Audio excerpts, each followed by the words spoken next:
여러분 안녕하십니까? 저는 서정길 목사입니다. 계속해서 신학이란 무엇인가 알리스트 맥거레스가 쓴 책을 어, 좀 요약을 하면서 여러분에게 나누어 줍니다. 이 동영상은 위클립 유니버시티 학생들을 위해서 제작하지만 누구든지 동참하면 저는 보람이 되겠습니다. 어, 신학이란 무엇인가? 큰 두 번째로서 신학의 자료가 있습니다. 신학의 자료는 여러 가지가 있지만 신학자들이 대체로 네 가지가 신학의 자료로 사용될 수가 있다. 그렇게 보고 있습니다. 그 첫 번째가 하나님의 말씀, 성서가 되겠죠. 그럼 두 번째가 이제 전통입니다. 지난번 제 7강 때 전통을 나누었습니다. 그리고 세 번째가 이성인데요. 그 다음 네 번째가 종교 경험이죠. 그래서 오늘은 여러분과 함께 이성에 대해서 살펴보고자 합니다. 첫 번째 이성과 계시를 살펴보는 건데요. 먼저 이성과 계시라고 이제 주제를 내어 놓으니까 어, 이성이 무엇이고 계시가 무엇인지를 이 두 가지가 어떻게 관련이 있는지를 좀 살펴보기 위해서 그 말 뜻을 좀 살펴보았습니다. 이성이라는 것은 옳고 그름을 가릴 수 있는 능력이라 그렇게 볼 수가 있겠죠. 또 계시는 하나님께서 자기 자신을 당신 자신을 나타내는 것, 알리는 것이라 그렇게 볼 수가 있겠습니다. 계시는 일반 계시가 있고 특별 계시가 있습니다. 일반 계시는 창조주 하나님께서 이 세상의 창조를 통해서 사람들에게 하나님 당신 자신을 알게 하는 그런 것이라고 볼 수가 있겠죠. 로마서 1장 20절에 이렇게 말씀했습니다. 창세로부터 그의 보이지 아니하는 것들 곧 그의 영원하신 능력과 신승이 그가 만드신 만물에 분명히 보여 알려졌나니 그러므로 그들이 핑계하지 못할지니라 이렇게 말씀하시면서 그 복사 자연을 통해서 하나님이 계시하셨다 그렇게 말씀합니다. 그러나 또 특별 계시라는 게 있죠. 특별 계시는 어떤 선견자들을 통해서 계시가 나타나는 경우가 있고 또 성육신을 통해서 하나님이 예수 그리스도라고 하는 분을 통해서 계시되었다라고도 말할 수가 있겠고요. 또 많은 선지자들이나 또 하나님의 백성들에게 이적이나 기사나 표적 등을 통해서 어떤 하나님의 계시를 볼 수가 있다. 또 꿈이나 환상이나 영감을 통해서 하나님의 계시를 특별히 경험한다라고 하지요. 그런데 이제 좀 주의해야 할 것은 그 하나님의 계시라고 하는 것 때문에 상당히 매우 주관적으로 계시를 받았다, 뭐 신통하다 그런 쪽에 좀 빠지고 흘러가는 것은 우리가 바람직하지 않고 좀 점검해야 할 일이 아닌가 그렇게 보는 것입니다. 진정한 계시는 아마 그 성경을 통해서 신구약 성경을 통해서 이미 계시되어 있고 또 그것을 이해하는 과정에서 하나님이 개인들에게 알려주시는 것이라고 볼 수 있겠습니다. 그러나 이 시간에 뭐 계시를 공부하려고 하는 건 아니고요. 이성을 공부하려고 하니 계시가 함께 주제가 되어서 이제 잠깐 살펴보고 짚어본 것 뿐인 것입니다. 어, 그 계시가 이성과 어떤 관계가 있는가 하는 것은 신학이라는 게 무엇인가 하는 것을 이제 먼저 짚어 나가야 되는 것 같습니다. 여기 도표를 보는 대로 첫 번째는 신학은 합리적 학문이다. 이건 토마스 아퀴나스를 중심한 공동체가 그런 표현을 하게 되었습니다.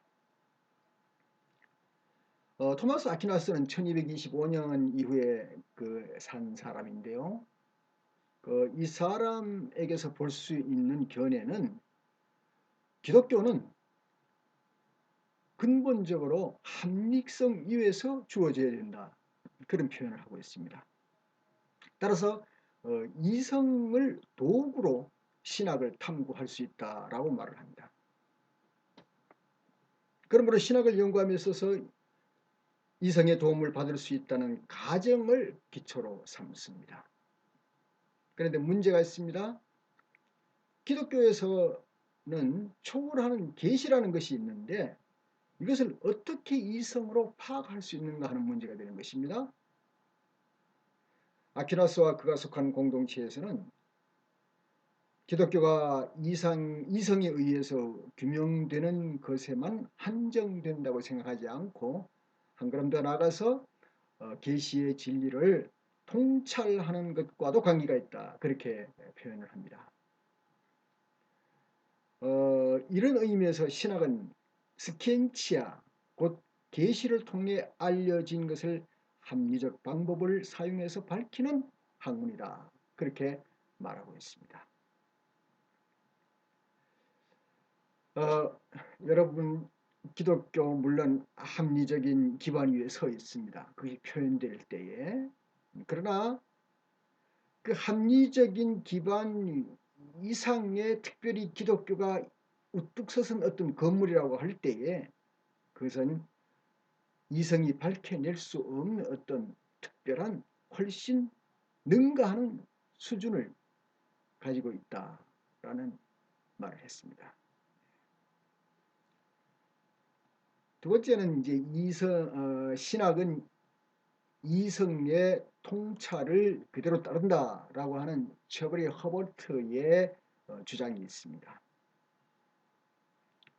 17세기 중반에 잉글랜드와 독일에서 새로운 견해가 등장을 했습니다. 그것은 신앙이 합리적인 것이라면 신앙의 모든 것이 이성에 의해서 추론될 수 있다는 주장입니다. 처벌이 허버트는 1583년 이후의 사람인데요. 그 종교의 진리에 대하여라고 하는 On the of Religion이라고 하는 책에서 선천적 하나님의 의식과 인간의 도덕적 의무, 그러니까 이제 다시 표현하면은 사람이 태어나면서부터 느껴지는 종교적 감정과 심성 그리고 행동하는 윤리까지 이 모두를 포함하는 것인데요. 이런 기초를 둔 합리적 기독교라는 것을 주장을 하기 시작했습니다. 그는 기독교는 이성으로 증명되어야 하고 이성이 계시보다 우위에 있다고 여겼습니다. 동시에 이성은 계시로부터 아무런 도움을 받지 않고서도 무엇이 옳은지를 확정하는 능력이 있는 것으로 인정했습니다. 저는 생각에 과연 그럴 수 있는지 생각을 했습니다. 그러니 그 얘기는 하나님과 세상에 대해서 알아야 할 모든 것을 이성이 말해주는데 무엇 때문에 계시 개념으로 골머리를 알아야 하는가라는 질문을 하는데 우리가 어떻게 받아들여야 할지를 생각해 봐야 되겠습니다. 세 번째는 말이죠. 신학은 궁극적으로 이성이 다스린다. 계몽적 합리주의의 바탕에서 나온 얘기가 되겠습니다. 이건 한술 더 뜨네요. 이성은 종교보다 우월한 것이기 때문에 종교를 심판할 권리가 있다는 견해를 가리켜서 흔히 계몽적 합리주의라고 말을 합니다. 사실 기독교는 이성과 합치하지 않는 주요한 교리들이 다수 포함되고 있다는 사실을 우리가 알죠. 그러므로 계시를 옳고 그른 것으로 분별하기보다는 계시를 설명할 수 있는 기능이 이성이 아닌가, 그렇게 제가 생각이 되어집니다. 그 다음 이제 문제로 넘어가 보십시다. 이신론이라고 하는 그 데이즘이라고 하는 게 있습니다. 이 이신론은 또 뭐 두 수를 더 뜨네요. 18세기 계몽주의 시대에 등장한 철학 이론입니다. 세계를 창조한 하나의 신을 인정하되 그 신은 세계와 별도로 존재하며 세상을 창조한 뒤에 세상의 물리 법칙을 바꾸거나 인간에게 접촉되는 인격적 주재자로 보지 않는다. 말이 좀 어렵죠. 그건 무슨 뜻인가 하면 하느님이 세상을 만드셨지만 이 세상을 창조한 뒤에는 뭐 관계하지 않는다. 그런 얘기가 되는데요. 그에 따라서 계시나 기적 등은 없다고 보는 철학과 종교관입니다. 계시를 부정하거나 그 역할을 현저히 후퇴시켜서 기독교의 신앙 내용을 오로지 이성적인 진리에 한정시킨 합리적인 합리주의의 신학의 종교관이 되겠습니다.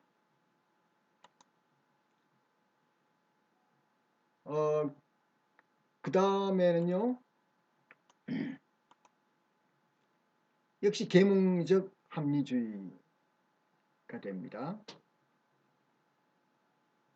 계몽적 합리주의의 기본 가정은 세상과 우리 자신이 가정이라고 하는 겁니다. 우리 세상과 우리 자신 그리고 하나님에 관해서 우리가 알 필요가 있는 모든 것을 인간 이성이 완벽하게 말해주고 있지 않느냐. 18세기의 합리주의 볼프는 이성은 계몽하며 기독교 신앙의 안개와 어둠을 걷어내고 인간은 합리성이라는 찬란한 빛을 열어 보인다라고 말을 했습니다.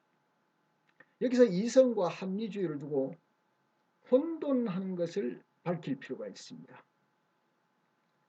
이성은 증거와 논증을 기초로 하는 인간의 기본적인 사고 능력입니다. 이성은 신학에 대해서 중립적이며 이성을 하나님 지식의 유일한 원천이라고 생각하지 않는다면 신앙에 아무런 위협이 되지 않는다.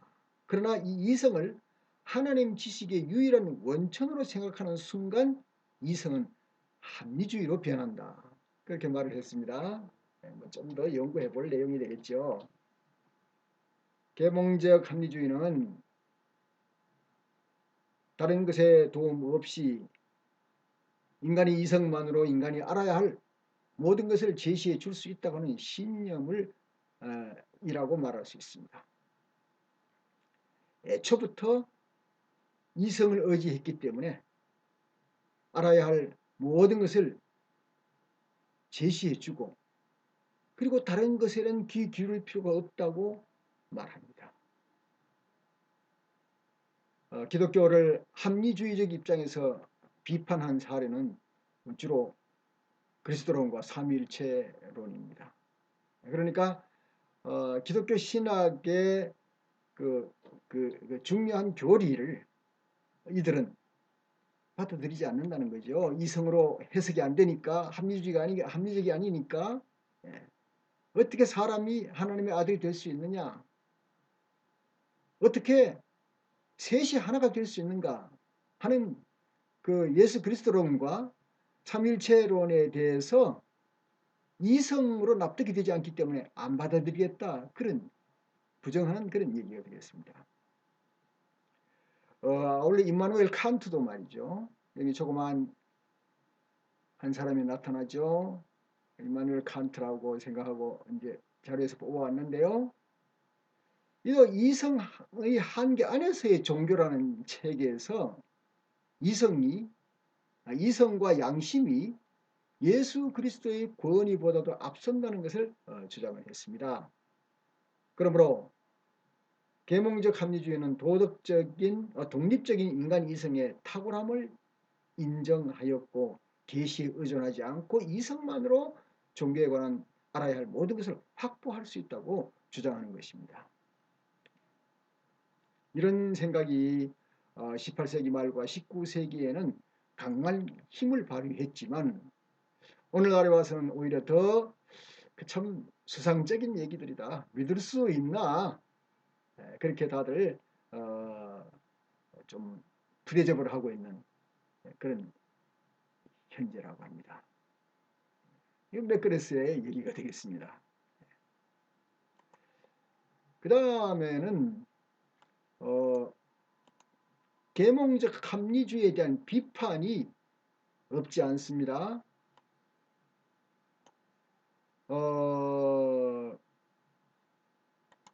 지식은 인간의 정신의 그 자체로 직접 인식된 자명한 진리든 아니면 외부 세계와의 접촉에 의해서 어떤 도출된 경험이든 어떤 토대를 근거한다. 그러나 이 토대는 육안으로 찾을 수 없다라고 이제 이야기를 펼쳐갑니다. 계몽주의 사상이란 이성이나 경험 안에 직접적으로 주어진 토대라는 개념에 기초한 사상이라고 할 수 있는데, 그런데 뭐 여기에서 제가 한 얘기를 해보겠습니다. 그 며칠 전에 그 한인이 운영하는 은행에 강도가 들어가서 한 3분 만에 한 2,800불을 털어갔습니다. 그들은 이성을 사용했습니다.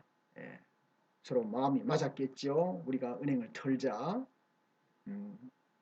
그리고 이제 이성을 사용하고 어떤 결정을 하고 그 다음에는 뭐 분담을 했겠죠. 너는 망을 봐라, 뭐 너는 뭘 해라, 너는 뭐 돈을 빼앗아라, 그런 결정을 하고 맞았지만 그건 도대체 어떤 합리성인가?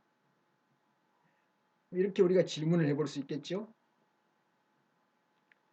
한때 오직 하나의 합리적 원리가 존재한다고 주장이 되었었지요. 이성을 사용해서 합리적으로 뿌려나가면 모든 게 된다 주장했지만 여러분 아시는 대로 합리라는 게 다양한 합리성이 존재하지 않습니까? 그 어떤 강도들의 규합처럼 말이죠. 아니요, 뭐 꼭 그런 그 부정적인 나쁜 것만이 아니라 좋은 면에서도 그렇죠. 좋은 면에서도 어떤 결정을 한다고 할 때, 어떤 판단을 한다고 할 때, 어떤 행동을 위한 근거를 가진다고 할 때의 그 합리성도 너무나도 다양하다는 사실입니다. 이성은 많은 것을 약속하고 많은 것을 가져다 줍니다. 그리고 이성이 앞으로 계속 존재해서 우리는 어떤 행동을 할 때, 뭐 신학을 공부할 때라든가 우리 행동할 때는 모든 것이 다 이성에 많은 관계를 맺고 있습니다. 이성을 통해서 우리는 결정을 합니다. 그러나 포스트 모더니즘에서는 다양한 합리성이 존재하는 것이죠. 예. 전통적인 합리성보다는 엉뚱하면서도 그게 합리적으로 맞다고 이 자체를 존경받을 수 있다고 존중받을 수 있다고 주장을 하는 겁니다. 예.